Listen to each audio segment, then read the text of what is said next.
بسم الله الرحمن الرحيم. الرحمن علم القرآن خلق الإنسان علمه البيان. الشمس والقمر بحسبان والنجم والشجر يسجدان. والسماء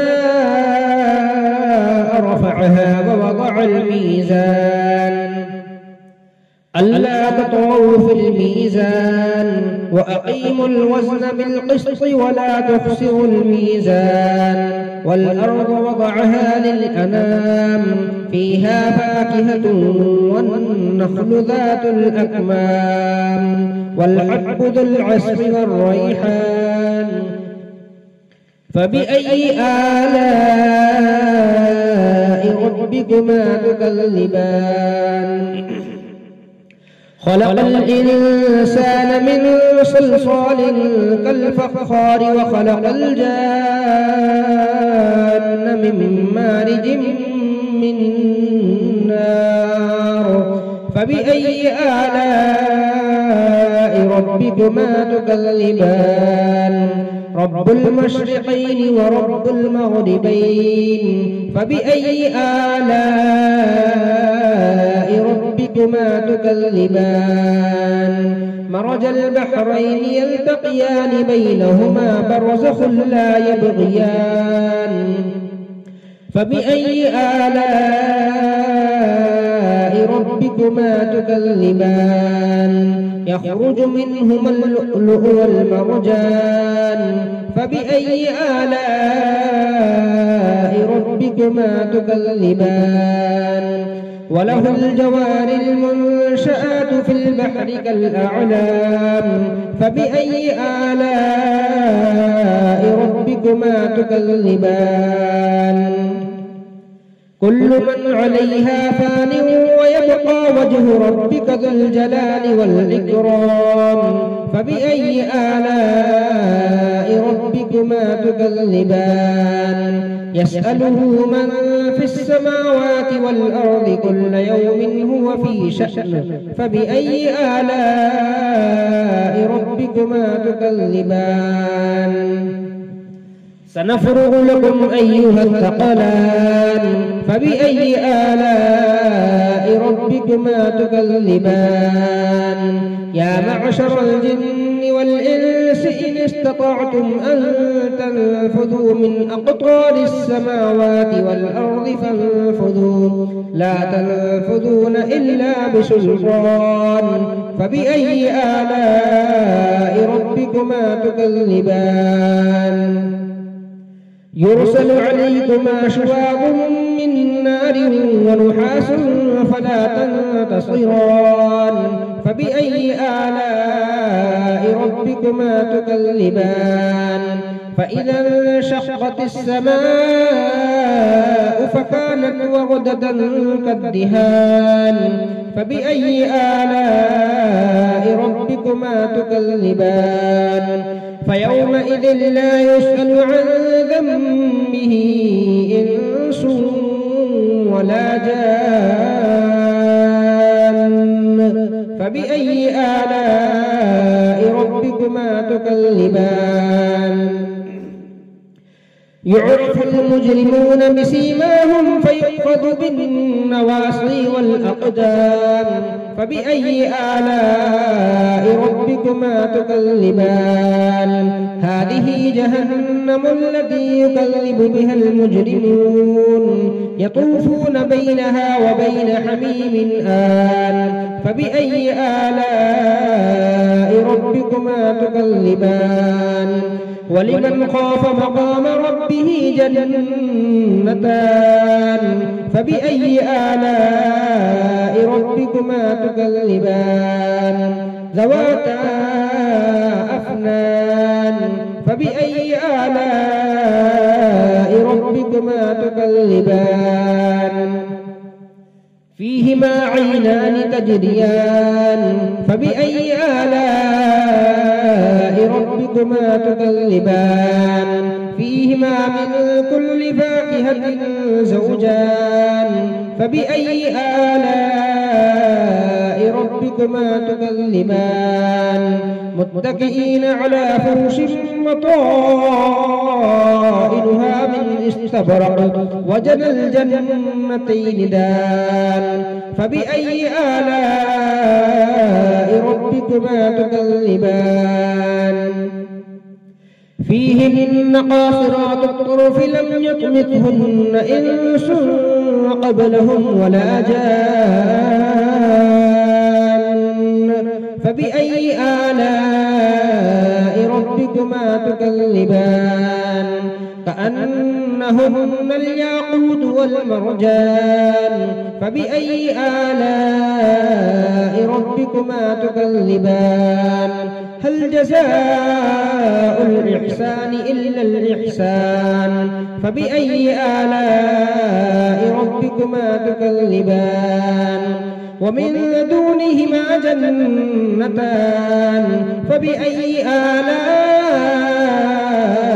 ربكما تكذبان مدهامتان فبأي آلاء ربكما تكذبان فيهما عينان نضاختان فبأي آلاء ربكما تكذبان فيهما فاكهة ونخل ورمان فبأي آلاء ربكما تكذبان فيهن خيرات حسان فبأي آلاء ربكما تكذبان حور مقصورات في الخيام فبأي آلاء ربكما تكذبان لم يطمثهن إنس قبلهم ولا جان فبأي آلاء ربكما تكذبان متكئين على رفرف خضر وعبقري حسان فبأي آلاء ربكما تكذبان تبارك اسم ربك ذي الجلال والإكرام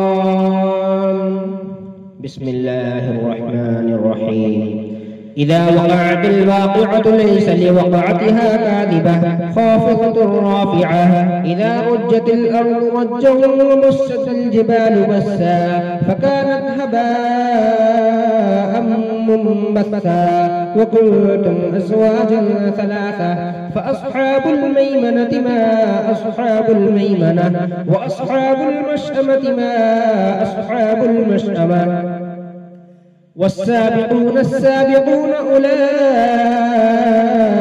المقربون في جنات النعيم ثلة من الأولين وقليل من الآخرين على سرر موضونة متكئين عليها متقابلين يطوف عليهم ولدان مخلدون بأكواب وأباريق وكأس من معين لا يصدعون عنها ولا ينزفون وفاكهة مما يتخيرون ولحم طير مما يشتهون وحور عين كأمثال اللؤلؤ المكنون جزاء بما كانوا يعملون لا يسمعون فيها لغوا ولا تأثيما إلا قيلا سلاما سلاما وأصحاب اليمين ما أصحاب اليمين في سدر مخضود وطلح منضود وظل ممدود وماء مسكوب وفاكهة كثيرة لا مقطوعة ولا ممنوعة وفرش مرفوعة إنا أنشأناهن إنشاء فجعلناهن أبكارا عربا أترابا لأصحاب اليمين ثلة من الأولين وثلة من الآخرين وأصحاب الشمال ما أصحاب الشمال في سموم وحميم وظل يحموم لا بارد ولا كريم إنهم كانوا قبل ذلك مترفين وكانوا يصرون على الحنث العظيم وكانوا يقولون أئذا متنا وكنا ترابا وعظاما أئنا لمبعوثون أو آباؤنا الأولون قل إن الأولين والآخرين لمجموعون إلى ميقات يوم معلوم ثم إنكم أيها الضالون المكذبون لآكلون من شجر من زقوم فمالئون منه البطون فشاربون عليه من الحميم فشاربون شرب الهيم هذا نزلهم يوم الدين نحن خلقناكم فلولا تصدقون أفرأيتم ما تمنون أأنتم تخلقونه أم نحن الخالقون نحن قدرنا بينكم الموت وما نحن بمسبوقين على أن نبدل أمثالكم وننشئكم فيما لا تعلمون ولقد علمتم النشأة الأولى فلولا تذكرون أفرأيتم ما تحرثون أأنتم تزرعونه أم نحن الزارعون لو نشاء لجعلناه حطاما فظلتم تفكهون إنا لمغرمون بل نحن محرومون أفرأيتم الماء الذي تشربون أأنتم أنزلتموه من المزن أم نحن المنزلون لو نشاء جعلناه أجاجا فلولا تشكرون أفرأيتم النار التي تورون أأنتم أنشأتم شجرتها أم نحن المنشئون نحن جعلناها تذكرة متاعا للمقوين فسبح باسم ربك العظيم فلا أقسم بمواقع النجوم وإنه لقسم لو تعلمون عظيم إنه لقرآن كريم في كتاب مكنون لا يمسه إلا المطهرون تنزيل من رب العالمين أفبهذا الحديث أنتم مدهنون وتجعلون رزقكم أنكم تكذبون فلولا إذا بلغت الحلقوم وأنتم حينئذ تنظرون ونحن أقرب إليه منكم ولكن لا تبصرون فلولا إن كنتم غير مدينين ترجعونها إن كنتم صادقين فأما إن كان من المقربين فروح وريحان وجنة نعيم وأما إن كان من أصحاب اليمين فسلام لك من أصحاب اليمين وأما إن كان من المكذبين الضالين فنزل من حميم وتصلية جحيم إن هذا لهو حق اليقين فسبح باسم ربك العظيم بسم الله الرحمن الرحيم تبارك الذي بيده الملك وهو على كل شيء قدير الذي خلق الموت والحياة ليبلوكم أيكم أحسن عملا وهو العزيز الغفور الذي خلق 7 سماوات طباقا ما ترى في خلق الرحمن من تفاوت فارجع البصر هل ترى من فطور ثم ارجع البصر كرتين ينقلب إليك البصر خاسئا وهو حسير ولقد زينا السماء الدنيا بمصابيح وجعلناها رجوما للشياطين وأعتدنا لهم عذاب السعير وللذين كفروا بربهم عذاب جهنم وبئس المصير إذا ألقوا فيها سمعوا لها شهيقا وهي تفور تكاد تميز من الغيظ كلما ألقي فيها فوج سألهم خزنتها ألم يأتكم نذير قالوا بلى قد جاءنا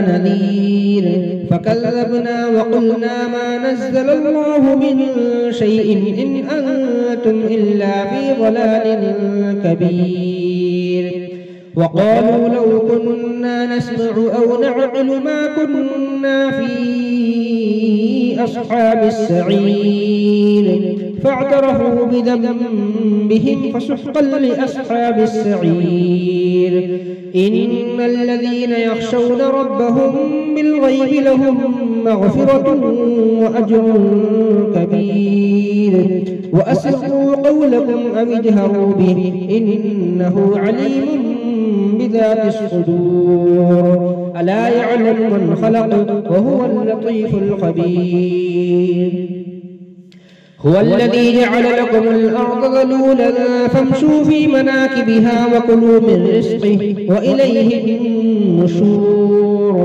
أأمنتم من في السماء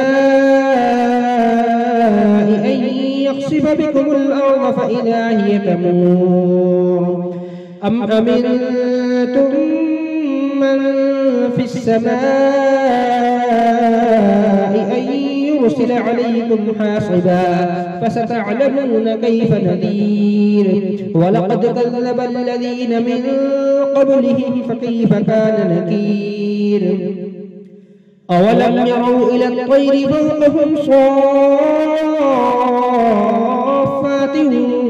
ويقبضن ما يمسكهن إلا الرحمن إنه بكل شيء بصير أمن هذا الذي هو جند لكم ينصركم من دون الرحمن إن الكافرون إلا في غرور أمن هذا الذي يرزقكم إن أمسك رزقه بل لجوا في عتب ونفور أفمن يمشي مكبا على وجهه أهدى أمن يمشي سويا على صراط مستقيم قل هو الذي أنشأكم وجعل لكم السمع والأبصار والأفئدة قليلا ما تشكرون قل هو الذي ذرأكم في الأرض وإليه تحشرون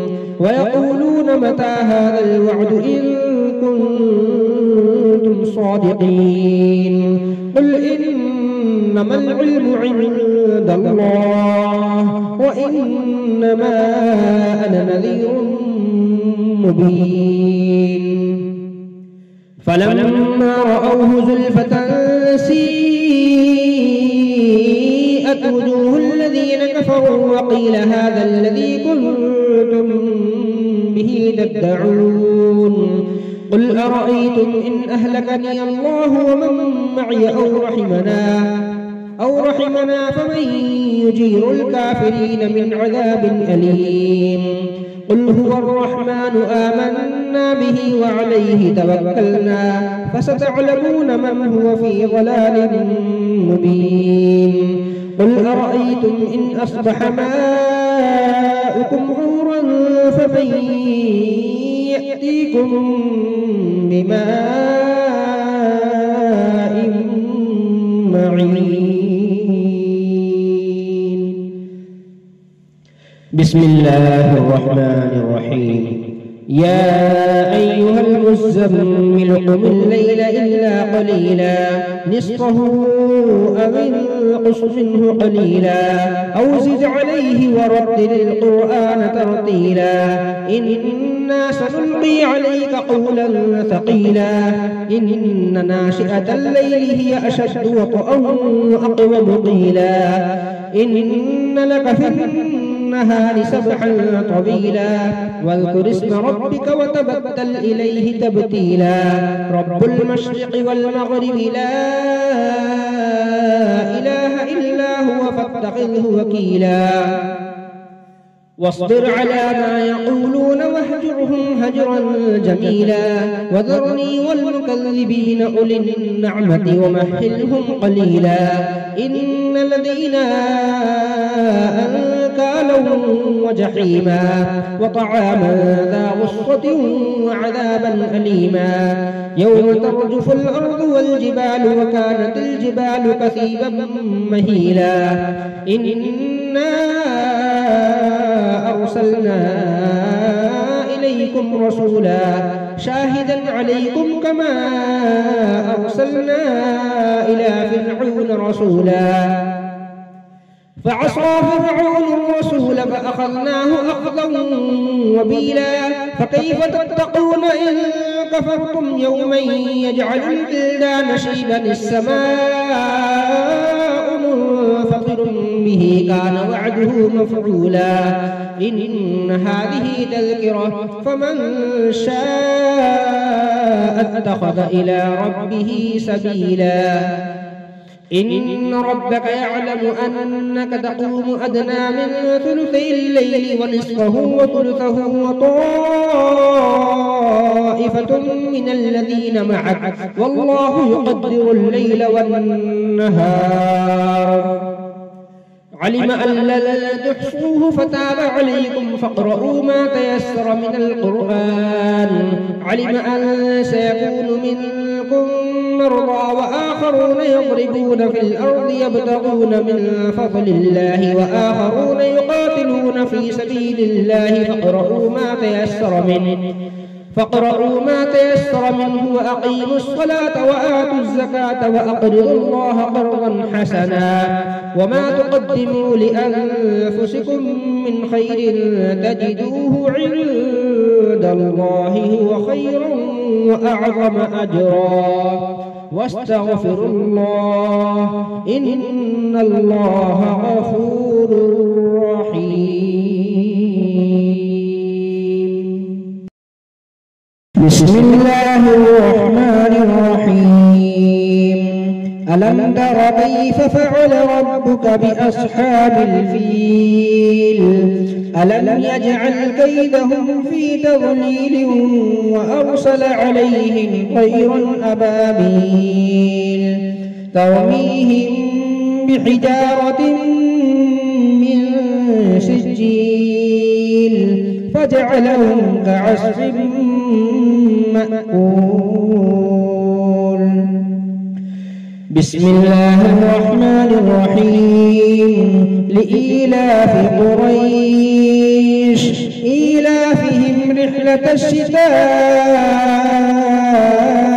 والصيف فليعبدوا رب هذا البيت الذي أطعمهم من جوع وآمنهم من خوف.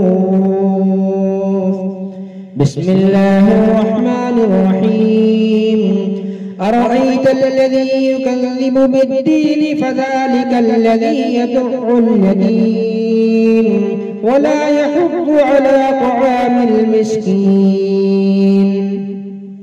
فويل للمصلين الذين هم عن صلاتهم ساهون الذين هم يراءون ويمنعون الماعون. بسم الله الرحمن الرحيم.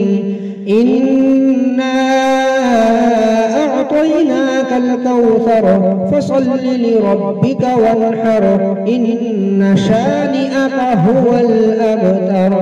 بسم الله الرحمن الرحيم قل يا أيها الكافرون لا أعبد ما تعبدون ولا أنتم عابدون ما أعبد ولا أنا عابد ما عبدتم ولا أنتم عابدون ما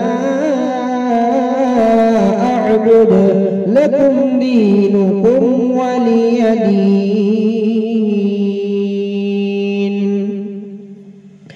بسم الله الرحمن الرحيم إذا جاء نصر الله والفتح ورأيت الناس يدخلون في دين الله أفواجا فسبح بحمد ربك واستغفره إنه كان توابا.